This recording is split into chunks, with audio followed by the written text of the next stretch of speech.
guys are gonna come work out with me. Are you excited? I hope you're excited. I'm excited. I have a new training split because obviously I've gone from being self-coached to coached.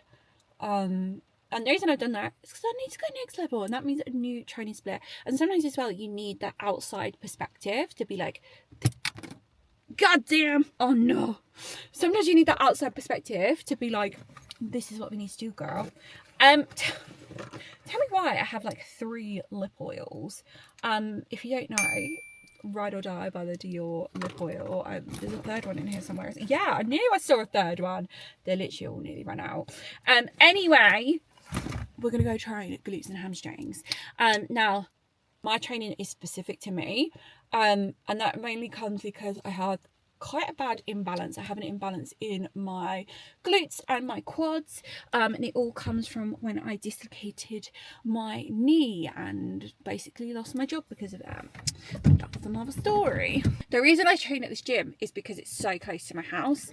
I would rather train at the gym I work at, but it's further away from my house, so it doesn't make sense. I'm trying to get this thing.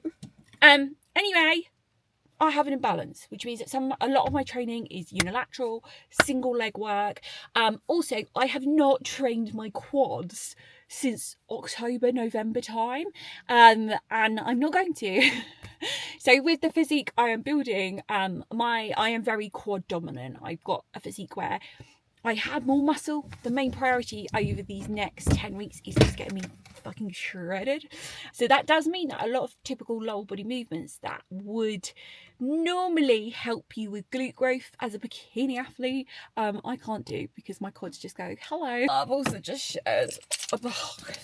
Basically, guys, I've started taking a specific peptide for weight loss, and I've always been really against it, but I think people didn't realise I wasn't against it because I'm against peptides. I understand it. I'm against the people that take them and brag that all they've eaten is a fucking bag of crisps. That's what I'm against. So I'm hoping to document it a little bit because I'm not specialised in that subject, but document it a little bit in the hopes of me being honest and showing someone taking them in a really healthy, sustainable way helps more people do it in a healthy, sustainable way. But I just know people are going to be like, you effing hypocrite. Oh well. Right, all my ladies with lazy glutes know the first thing you got to do is kind of wake them up essentially. I do a lot of single leg work, a lot of banded work. This is because my hips are slightly out of place as well. So by doing some abductions, really utilising the band, taking things slow, it helps just wake up my glutes a little bit. Right, next we're moving on to abductions. Now these are as trying to get my legs as straight as I possibly can.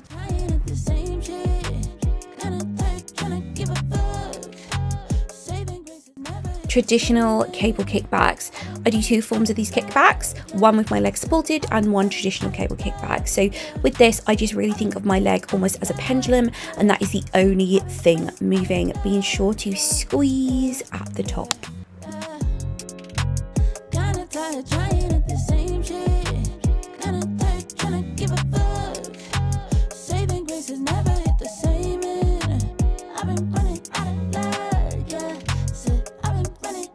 In prep, you lose body fat everywhere. I have no body fat on my hips, which means traditional barbell hip thrusts are so freaking hard.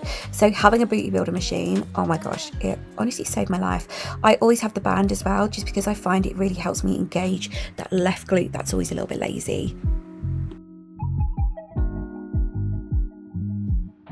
I have been programmed these before and never been confident enough to do them, but this time I was like, girl wants a fat ass, so I need to make sure I do them, and I'm so glad I did. Yes, they took a while to set up, yes, they took a while to get used to, but I cannot explain the pump I feel from these, and they're probably my favourite movement now.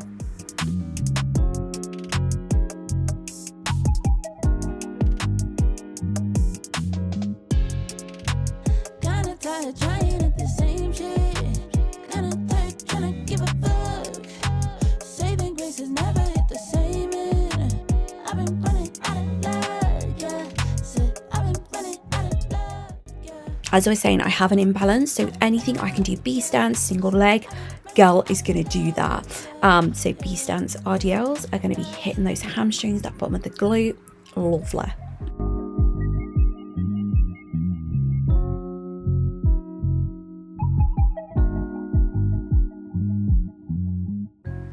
I also did dumbbell step-ups, but as you know, in a JD commercial gym, it's very hard to film certain things. So after my step-ups, I went ahead with one of my last exercises, which is a lying leg curl. Key thing here, you don't want your pelvis to leave the pad. So keep that pelvis glued to the pad at all times to make sure you're using those bloody hamstrings. It's normally this part of the session I'm absolutely killed off. Your energy is low. And then of course, I finished it off with my Stairmaster. I have a weekly set amount of cardio, which means some days I'm doing 60 minutes, some days I'm doing 40, some days I'm doing 20. I hope you guys enjoyed, and I will see you soon.